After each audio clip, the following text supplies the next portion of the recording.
have a very affordable scooter. Now, I've walked away from a lot of affordable scooters because typically they're not that good. But this is Segway we're talking about, and Segway is the trendsetter. They are the ones that raise the bar. This is the most affordable scooter from Segway that I've reviewed. So if you've been waiting to pick up a Segway, the E2 Plus could be the one. Most scooters in this price range top out between 10 to 15 miles per hour. Double tap the power button to change between the speed modes. This is walk mode, and it is legit walk mode. 2 miles an hour. Drive is 13, and sport mode is 16. I hit 16 miles per hour. That makes the E2 Plus the fastest scooter in this price range.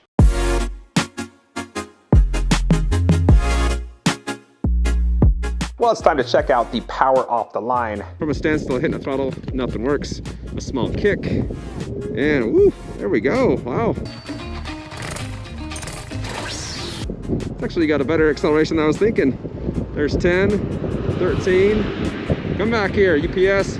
Correction, USPS. I forgot an S in there. Anyways, I was actually impressed with the acceleration. It was faster than I was expecting. Then cruising at 11 miles an hour, if I release it, power cuts right off. Those regens kick in and it slows you pretty quick. And then re-engaging, power comes on right away. You do have cruise control on this, so once you maintain a certain speed for about 5-6 seconds, you'll hear a beep. There we go.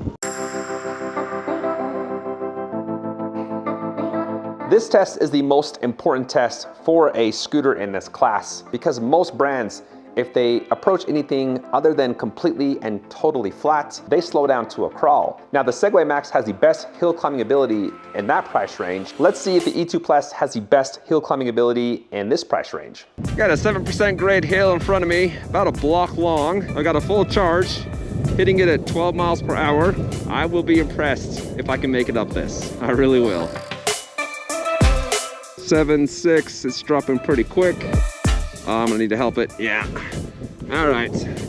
That's about 50 feet away from the top. Just didn't have enough power to get me there. So I'm thinking for my weight of 190 pounds, I'd probably be in the 2 to 4% range. You got a lot of stopping power for the weight of the scooter with the regen brakes and then also the rear drum brake. When I first release the throttle, it's gentle and then it slowly builds. And then once you're almost stopped, it releases and then I'm just coasting. And then when you combine that with the drum brake, here we go, topping it out.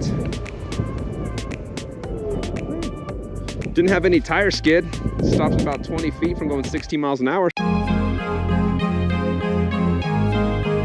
Segway has done a nice job of squeezing every ounce of power out of the battery. All of the scooters that I've tested of theirs have the longest range or are in the top 3 for the longest range.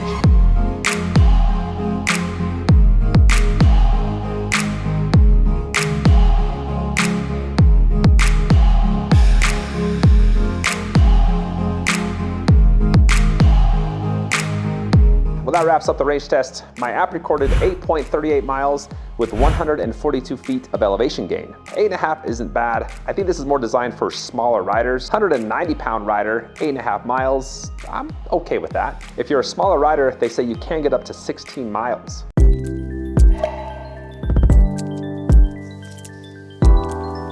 This scooter has a design that I haven't seen before in any other brands. You'll notice at the top how it pushes the handlebars out. The stand comes towards you and then angles out. It's like a candy cane design, which I think actually looks pretty cool. And I'll talk more about that as far as comfort a little bit later. Now it does fold. Got a quick release lever down here. That attaches to the right side of the handlebars. Pretty lightweight at only 33 pounds. As far as geometry, I'm 5'11", as most of you guys know. And even though I feel big on this, it's still a pretty comfortable ride. Handlebar height is nice. I can reach past the grips, 6-7 inches. So they're plenty high enough for me to stand straight up and still be able to grab the grips. The angle of the stem is pretty steep, but then again at the very top, it pushes the handlebars out. So I like that they push those out. It expands the cockpit, just makes it for a more comfortable ride. As far as balance, this is what you would expect with Segway. Very easy to ride without one hand, very well balanced. That's the case with every product I've tested from these guys. Diving into the cockpit, the handlebar length, it's little itty bitty. Not a very wide stance, but I'm okay with that because you don't have a lot of weight to the scooter.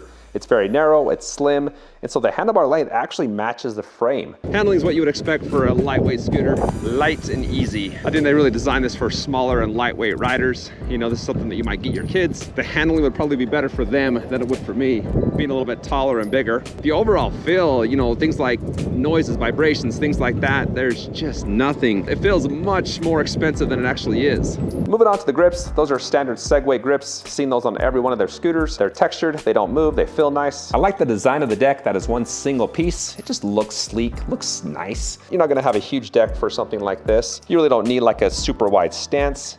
It doesn't go that fast, it's a very slow takeoff. So you can pretty much stand straight up and go full throttle and be just fine. If there was a secret sauce about this scooter, it would be the tires. I was almost done with the review and I thought that they had air-filled tires because the ride was awesome. I wasn't getting the vibration in the feet or in the eyeballs like you do with solid tires. But then I stopped and I checked them and noticed there's no valve stem. So these are solid tires. Well, they're actually hollow. They're like a solid hollow. They have a hollow core. Every solid tire scooter out there should switch to these tires. I just hit a section of chip seal road and there's a ton of cracks on it and those tires are doing an awesome job.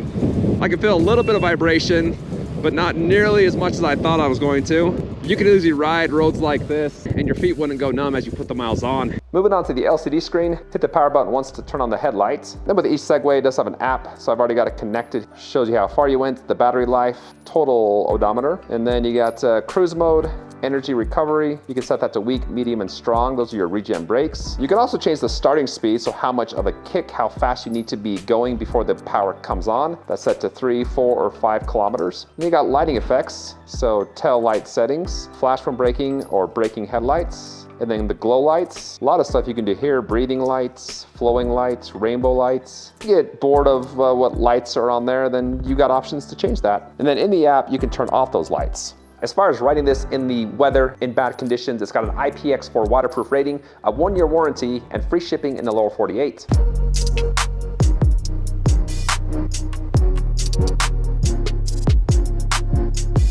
All the other scooters that I reviewed in this price range, it is a night and day difference as far as ride comfort and durable feel. This is just smooth, solid, and feels nice. Now, if you do want to check out the other products I reviewed in this price range, head over to my website, electricrevolutionreviews.com. I've got all my reviews there, and they're all rated on a scale of 1 to 10 to make it easy to compare to other brands. So there you go, that wraps up the E2 Plus. I appreciate you guys hopping on here and checking out my content, and have a good day.